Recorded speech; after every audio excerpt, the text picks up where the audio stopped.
నమస్తే, welcome to dot news. నెల్లూరులో YCP నుంచి టీడీపీలోకి గోడ దూకిన ఆ ఇద్దరు నేతలకు కష్టాలు ఆరంభమయ్యాయా? ఓటమి తప్పదని ఆ కీలక నేతలు భావిస్తున్నారా? ఎన్నికల్లో ఎలాగైనా గెలవడానికి అడ్డదారులు తొక్కడానికి సైతం వెనుకాడడం లేదా?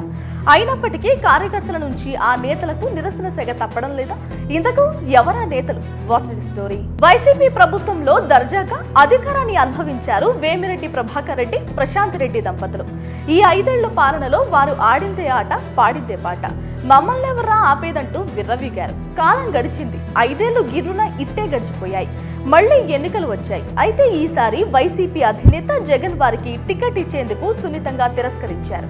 దీంతో వీరు టీడీపీలోకి జంప్ అయ్యారు. ఈ క్రమంలో వచ్చే ఎన్నికల్లో టీడీపీ నెల్లూరు లోక్సభ స్థానం నుంచి వేమిరెడ్డి ప్రభాకర్ రెడ్డి, కోవూరు అసెంబ్లీ స్థానం నుంచి ప్రశాంతి దంపతులు బరిలో నిలిచారు. వచ్చే ఎన్నికల్లో ఎలాగైనా గెలవాలన్న పంతంతో అడ్డదారులు తొక్కడానికి సైతం వారు వెనుకడుగు వేయడం లేదని జిల్లాలో పలువురు బహిరంగంగానే చర్చించుకుంటున్నారు.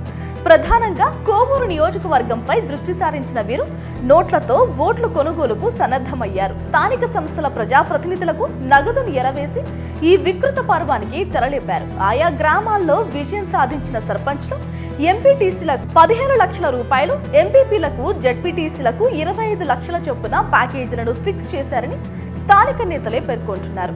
ఓట్లు వేయించే బాధ్యత మీదేనంటూ వారికి ఈ మొత్తాలను ఎరవేస్తున్నారట.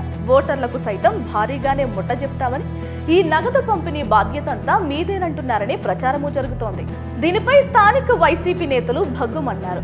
ఇన్ని రోజులు పార్టీకి విధేయతగా ఉన్న తాము స్వార్థం కోసమో, డబ్బు కోసమో పార్టీ మారేదే లేదంటూ తేల్చి చెబుతున్నారు. అవసరాల కోసం దారులు తొక్కడానికి తామేమీ బానిసలం కాదని, దమ్ముంటే నిజాయితీగా గెలవాలని సవాల్ విసురుతున్నారు. దీంతో ఏం చేయాలో పాలుపోక వేమిరెడ్డి దంపతులు తలలు పట్టుకుంటున్నారు. Please subscribe dot news.